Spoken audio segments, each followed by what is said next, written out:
Nesse vídeo eu vou falar sobre como deixar a sua comunicação 10 vezes mais poderosa e por que você tem dificuldade de se comunicar, por que você tem dificuldade de expor, de vender o seu negócio, de vender o seu trabalho, de vender o seu serviço, vender seu produto na internet e por que isso é tão difícil. E a gente vai fazer uma varredura falando das suas habilidades, da autenticidade, do condicionamento, do posicionamento, de possibilidades, empreendedorismo, vendas e liberdade.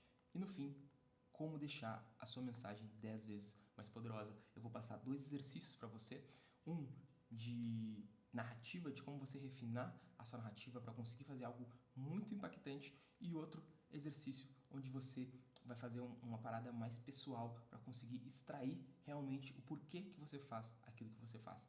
Então fica até o final que a gente vai passar esses 2 exercícios, mas basicamente a gente vai começar realmente do início.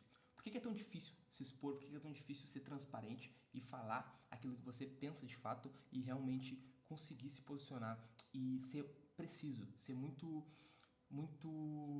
sniper na sua comunicação, ter muita precisão na sua comunicação? Por que é tão difícil fazer isso? Porque se você parar para pensar, é muito mais fácil você ser transparente com as pessoas, porque no momento que você é transparente, você sabe o que está mostrando e a pessoa sabe o que ela está vendo de fato, entendeu? Então ela sabe o que esperar de você, e isso facilita muito as relações. Quando as pessoas sabem o que esperar de você, elas não se decepcionam, porque você foi transparente e claro com elas. Só que o ser humano, ele tem uma grande dificuldade de ser transparente, principalmente em relações comerciais, quando você está vendendo algo, principalmente algo que você se compromete com outra pessoa de entregar. E isso, a gente vai falar sobre isso no sentido de que você nasceu puro, você nasceu com curiosidade, autenticidade e desbravando as suas habilidades. E nesse momento aqui, você simplesmente se comunicava. Você não falava, você não poderia até não entender muito bem, mas você se comunicava, entendeu? De forma pura e simples. E depois você foi se desenvolvendo, foi aprendendo a falar, foi aprendendo a se relacionar, e você continuou se comunicando de uma forma pura, de uma forma simples, de uma forma aberta, sem se preocupar. E aí, que momento que isso tudo mudou? Isso mudou quando você começou a receber condicionamentos, quando você começou a se desenvolver ao ponto de ter capacidade de compreender a realidade de uma forma mais abrangente, de uma forma mais complexa, e conseguir absorver condicionamentos das pessoas que viviam com você, que são padrões de pensamento, que geram limitações, porque você está sendo enviesado por esses padrões de pensamento que fazem você pensar que esses limites são reais. Então, alguém fala para você que atravessar aquela rua lá é muito ruim porque ela é muito perigosa. E você cria um padrão pensando que aquela rua ela é absurdamente perigosa e você não pode atravessar ela. Você criou um limite. E ela pode ser uma rua perigosa, mas ela pode também não ser. Porque na grande maioria das vezes você absorve esses padrões de pensamento sem conferir eles de fato. Você só aceita. Alguém fala algo, principalmente quando você é muito novo, e você aceita. Você não vai lá conferir para ver se aquilo é realmente verdade. Você só assume como realidade. E muitas vezes as pessoas ficam velhas e elas nunca questionam padrões que foram estabelecidos nessa fase. E elas continuam presas nas mesmas limitações. É aquela velha história lá, tem aquela fábula da mulher que cortava o peixe sempre na metade. E aí um dia a filha dela perguntou por que ela sempre cortava o peixe no meio, e ela dizia, não, porque a minha mãe cortava. Aí foi perguntar pra mãe, a mãe, não, porque minha mãe cortava. Aí foi perguntar pra avó, eu vou dizer, não, é que na minha época a panela era pequena, por isso que eu cortava. E aí as outras continuaram cortando, por quê? Isso é um exemplo de padrão de pensamento. Elas nunca foram questionar por que o peixe era cortado. Elas simplesmente repetiam um padrão. E elas desenvolveram essa limitação por viés. Consequentemente, junto com esses padrões de pensamento e esses condicionamentos, vem a repressão, ou seja, coisas que seus pais e sua família não querem que você faça, e eles reprimem você para você não fazer. Isso é feio, isso é errado, isso é moralmente certo, isso é moralmente errado, e você vai criando toda uma construção de moral, de ética, de permitido, de não permitido, de dualidade entre bem e mal, que muitas vezes faz você se encolher. Por quê? Porque esse processo ele não é um processo sutil, ele é um processo agressivo. Alguém reprime você, alguém diz para você não fazer. Muitas vezes é de forma agressiva, muitas vezes é de forma gritando, às vezes é agressividade física. E isso faz você se encolher aos poucos. Esse condicionamento faz você se encolher. E você, como um ser humano que depende da sua família, depende dos adultos à sua volta para sobreviver, você ser agredido por essas pessoas faz com que você, o seu sistema, o seu instinto de sobrevivência, grite e fala, nossa, se as pessoas que me mantêm vivo estão me agredindo, é porque eu estou fazendo uma coisa muito errada, muito errada. Então, o seu instinto de sobrevivência, ele reprime você para você não repetir aqueles atos. Consequentemente, o que acontece? Isso gera medo, você cresce com medo. E o medo dificulta a comunicação. partir que o medo se instala, tudo fica mais difícil. E principalmente a comunicação. Só que chega um momento que você cresce e você desenvolve a individualidade. Você começa a se ver como ser humano, você começa a não absorver mais as verdades como absolutas e você começa a questionar. Você começa a questionar a vida, as pessoas, a sua sociedade, o seu círculo social, as verdades que foram contadas. Você começa a querer desenvolver as suas próprias percepções. Você se entende como um ser humano único, que você não é igual a todos e que existem outros caminhos de vida. Não só os caminhos que você foi apresentado. Consequentemente, você procura novas possibilidades, você vai estudar coisas novas, vai entrar em contato com pessoas, com lugares, com outras percepções e você vai reforçando essa individualidade. E aí, tem um momento que você passa desse processo de individualidade, que você já está mais avançado nele, que você já está maior e você começa a criar uma autoconsciência. O que é uma autoconsciência? É quando você começa a amadurecer. Você começa a se perceber como um ser humano complexo, cheio de emoções, traumas, sentimentos, coisas que estão dentro de você e que muitas vezes elas não estão na luz da consciência e que você não percebe essas coisas. Então, você conhece novas realidades, você reforça o entendimento de viver a vida nos seus termos, de entender mais o que você gosta e querer executar aquilo, e você começa a entender mais profundamente todos os condicionamentos do passado, lá de trás, que você carrega. Por que você fez aquilo? Por que você tomou determinada ação em determinado momento? Quando você começa a tomar um nível de autoconsciência mais alto, você começa a entender isso, entendeu? E eu vou chegar lá na comunicação, mas isso é fundamental para você entender todo o processo do que faz você se travar. E eu estou sendo assim, ó, muito sucinto aqui, resumindo bastante coisa. E aí, depois que você toma esse processo de autoconsciência, o que acontece? Você quer buscar a liberdade.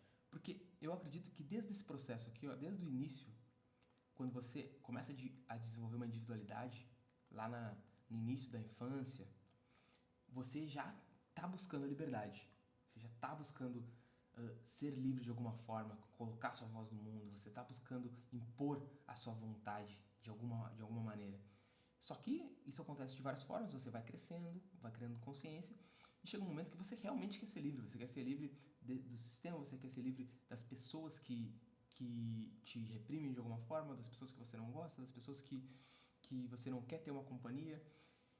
E nessa busca por liberdade, se você está aqui, você caiu no caminho do empreendedorismo. E aí fica esse questionamento: o empreendedorismo, ele é um caminho ou ele é uma armadilha?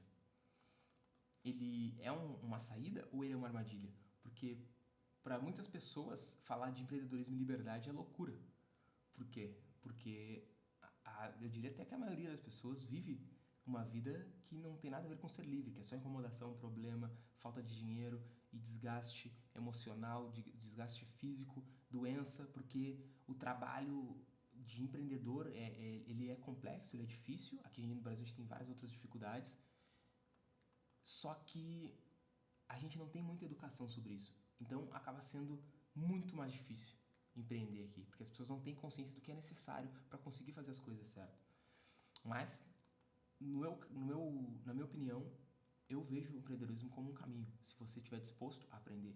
Fácil nunca vai ser, mas eu vejo mais como um caminho do que como uma armadilha. Porque existem formas, ainda mais hoje em dia com a tecnologia, com a internet, de conseguir fazer isso sem perder completamente a saúde, entendeu? E ter mais liberdade do que você teria em um outro tipo de trabalho, outro tipo de atividade que mantém a sua subsistência.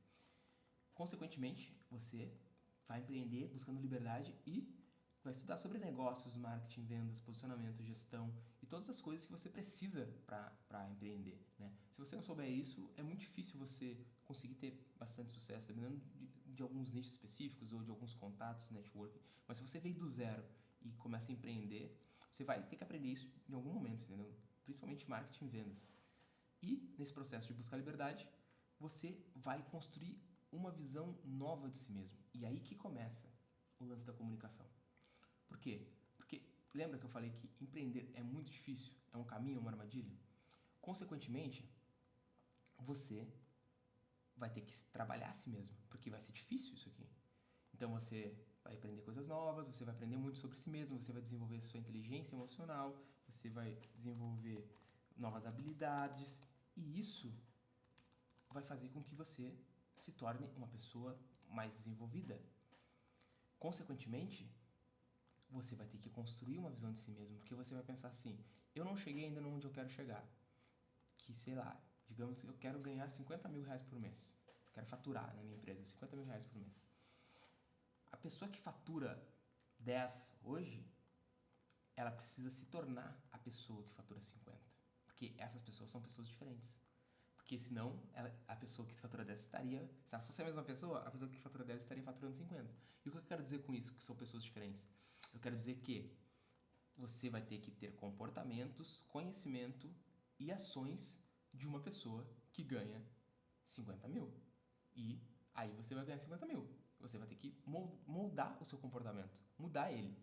Só que é muito difícil mudar o comportamento. E por isso, você vai ter que se desenvolver. E nesse momento, você se desenvolvendo, se conhecendo e conseguindo ter mais capacidade de lidar com todas essas demandas, você vai ter que trabalhar a si mesmo para resgatar aquela autenticidade lá do início. Lembra? Quando você não se preocupava em realmente não ser aceito, em realmente não em ser rejeitado por algo que você falou. Quando você só falava. Quando você só expunha sua opinião. Quando você só se permitia fazer isso. E conseguia ser autêntico.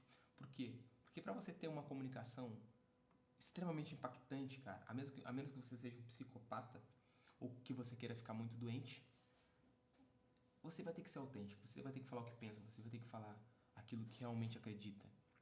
Ou, senão, você vai ficar doente. E isso é mais comum do que vocês imaginam no digital. As pessoas ficaram doentes porque vestiram um personagem. Então, nesse momento, você vai ter que buscar aquela autenticidade e conseguir ser transparente de verdade, se comunicar de forma clara, se posicionar, expor seus valores e se apropriar da sua história. Usar a sua inteligência e a sua experiência, as coisas que você viveu, em seu próprio favor. E aí, como é que você vai fazer isso? Nesse momento, você vai fazer isso através de uma comunicação autêntica. Por quê? Porque a internet é um lugar barulhento. A internet é um lugar onde todo mundo disputa atenção, onde todo mundo está sempre falando um monte de besteira, onde tem fofoca, onde tem meme, onde tem um monte de coisa. Então, se você tiver uma comunicação genérica, se você for morno, então, cara, esquece, nem tenta. Se você descer pra criar um negócio, se comunicar e ser a cara desse negócio e trabalhar com comunicação, e você for uma pessoa morna, uma pessoa que tanto faz, tanto fez, não vai rolar, entendeu? Porque não tem espaço para esse tipo de comunicação dentro da internet, dentro de uma mídia social.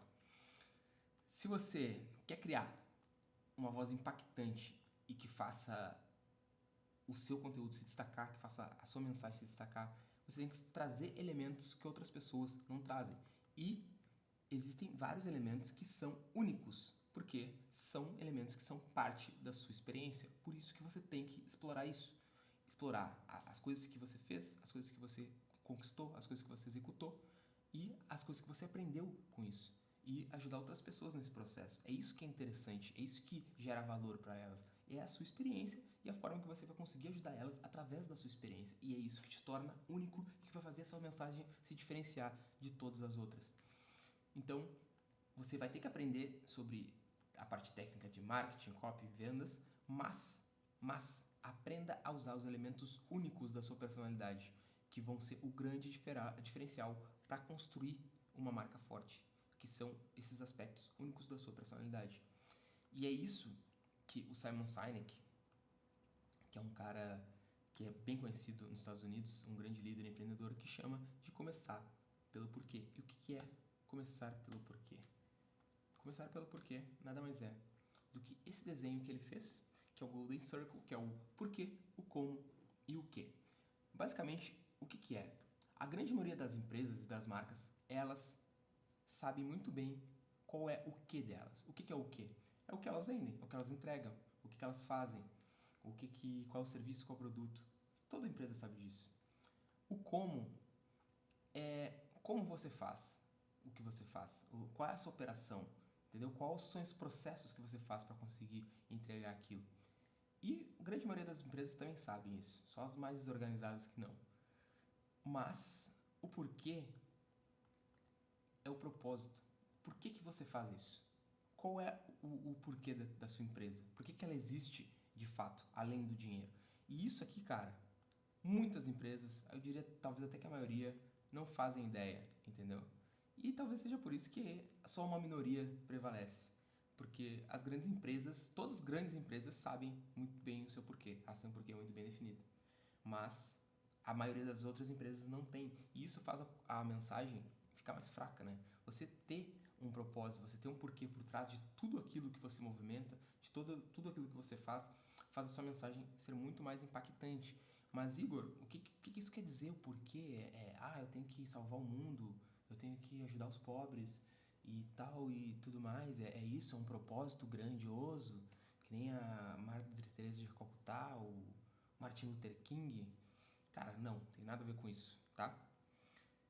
Você não precisa salvar ninguém, você precisa fazer porra nenhuma disso. Você precisa ter um propósito que você acredite de fato, algum valor que você acha que vale a pena você existir e você movimentar toda uma estrutura e você usar todo esse poder que é uma empresa, porque é um poder, para conseguir alcançar esse porquê. E eu vou dar um exemplo agora para você.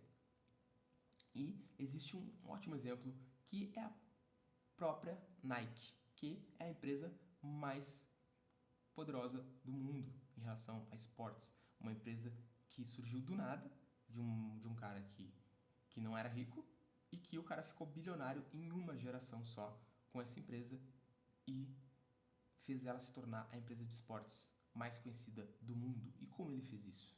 Por que ele fez isso? Como a Nike tinha toda essa mensagem poderosa e esse porquê tão forte que fez ela ser a maior do mundo? Porque a Nike não vende equipamentos esportivos. Ela não vende equipamentos esportivos. Vou arrumar aqui. A Nike, o que ela tem? Ela tem um porquê tão bem definido que o fundador dela acreditava naquilo que ele fazia. Ele vivia aquilo. O Simon Sinek, ele era atleta e ele apostou tudo naquilo que ele acreditava quando ele criou a Nike. Ele começou vendendo tênis. Ele importava tênis do Japão e começou vendendo tênis. E o nome da distribuidora de tênis que ele tinha ela era Blue Ribbon, tá ligado? O primeiro nome foi Blue Ribbon. E ele distribuía os tênis. Ele comprava lá no Japão e distribuía aqui. Ele foi pessoalmente lá. Viajou pro Japão para conseguir negociar com os caras lá e trazia os tênis tipo muambeiro mesmo e negociava nos Estados Unidos os tênis. Cara, tá, até aí tudo bem, mas o que isso tem a ver? O Phil Knight, que é o fundador da Nike, ele foi atleta universitário e, consequentemente, ele foi atleta amador por muito tempo. Então, ele adorava correr. Ele corria bastante, ele praticava, era um esporte que ele gostava muito, ele competiu. Então, ele sabia, ele foi um atleta, ele sabia o que era competir, ele sabia o que era a dor de se esforçar e não conseguir vencer, ele sabia o que era dar o sangue, o suor e no final conquistar a glória daquilo ali. Ele sabia, ele entendia por que os atletas faziam aquilo, porque ele já viveu aquilo e ele gostava muito daquilo, ele entendia a emoção, saca? Então, quando ele começou a vender tênis, ele tinha um propósito muito forte de estar fazendo aquilo que ele gostava, num nicho que ele gostava, e de fornecer a melhor matéria, de fornecer o melhor equipamento, fornecer o melhor estímulo que vai empoderar o atleta, que dá sangue e suor e que merece a vitória, porque o atleta está se esforçando muito, então ele merece ter o melhor produto que vai ajudar ele a vencer.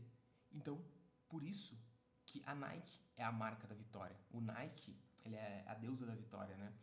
Então, tá tudo correlacionado a isso, a esse impulso por vitória, a esse processo de superação, a essa busca por desenvolvimento, pela conquista não só de um prêmio, mas a conquista de si mesmo. Então a Nike ela não vende tênis, ela não vende roupa, ela não vende material esportivo, ela vende a vitória.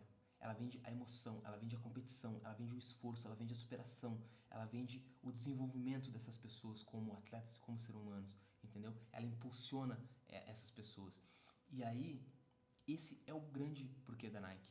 E esse é um dos grandes motivos da Nike ter feito tanto sucesso, porque o fundador, ele vestia essa camisa e ele passava essa mensagem, porque ele vivia isso. E eu digo não só para o público, mas ele passava para os colaboradores, ele passava nas decisões da empresa. A empresa, ela foi uma empresa que alavancou muito, tomou muito risco e cresceu exponencialmente por isso, quase quebrou por causa disso, mas cresceu muito por causa disso. E ele só estava disposto a tomar todos esses riscos porque ele acreditava muito no negócio e porque ele tinha um porquê muito forte, entendeu? Porque senão isso não teria acontecido. E esse é o porquê da Nike. E agora, qual é o como da Nike? Aí, o que a Nike faz? A Nike patrocina o esporte, a Nike cria mensagens poderosas de publicidade, a Nike dá apoio a atletas, ela faz a realização de eventos, de competições e qualquer coisa que leva essa mensagem para frente, causa impacto e expanda o nome da marca. Então, esse é o como que ela faz esse porquê. E o que nada mais é do que o que permite a Nike fazer isso. Porque como a Nike forneceria o melhor material para esses atletas, como a Nike forneceria essa sensação de vitória, como a Nike faria tudo isso aqui de patrocínio, criação de mensagens poderosas, apoiaria atletas, faria publicidades, campanhas inspiradoras, se ela não tivesse dinheiro. Então, o que nada mais é do que o meio para um fim. Então, eles têm um produto que vai servir como um meio para cumprir esse grande porquê. E não o oposto, né? Não, a finalidade não é só o dinheiro. O dinheiro, ele é um meio para conseguir realizar isso aqui. Então, quando você entende isso aqui, a parada muda completamente. Por quê?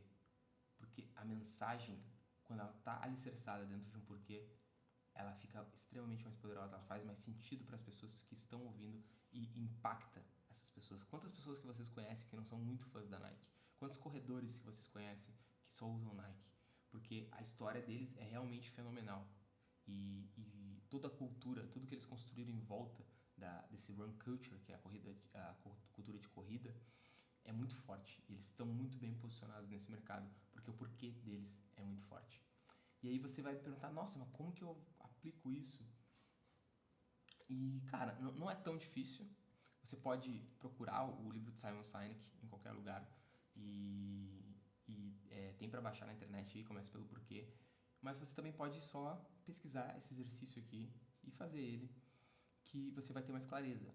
Só que, como é que você vai lidar com tudo isso aqui, ó? Todos os condicionamentos e todo esse processo que for podando a sua comunicação.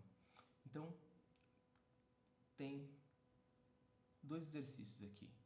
Fora o do porquê, para você definir qual é o seu porquê, qual é o seu como e qual é o seu quê. Tem esse exercício aqui que eu gosto muito, que é um exercício de autonarrativa, onde você vai se apoderar da sua história. E através disso você vai entender melhor como criar o seu porquê, o seu como e o seu quê. Se você nunca fez esse exercício do comece pelo porquê, eu aconselho você começar a fazer esse aqui primeiro e depois fazer o comece pelo porquê. E o que você vai fazer aqui? Basicamente, você vai sentar 1 hora, você vai reservar 1 hora do seu dia para fazer isso, com papel e uma caneta, em um lugar silencioso que ninguém vai te interromper. Você vai escrever a sua história da sua vida desde o momento mais antigo que você lembra. Pensa no momento mais antigo que você lembra. Mais antigo. Você vai começar daí. E você vai começar a contar essa história, escrevendo ela, como se estivesse contando para alguma pessoa. Ah, nesse dia eu fiz tal coisa, e eu saí com a minha mãe, eu saí com meu pai, eu me senti dessa forma e tudo e tal. Você vai contar a história, escrever como se estivesse contando para outra pessoa. Consequentemente, você vai escrever 3 coisas nesse momento. Quando você estiver escrevendo cada situação, você vai ter 3 elementos em todas as situações. Você está escrevendo uma situação da sua vida. Você vai escrever o que aconteceu, você vai escrever como se sentiu e você vai escrever o que você aprendeu depois daquilo. Toda vez que você se deparar com algo que você está contando, você contou uma situação, seja ela boa ou ruim, você vai escrever o que aconteceu, que é o que você já está escrevendo, como você se sentiu naquele momento que aquilo aconteceu e o que você aprendeu depois daquilo.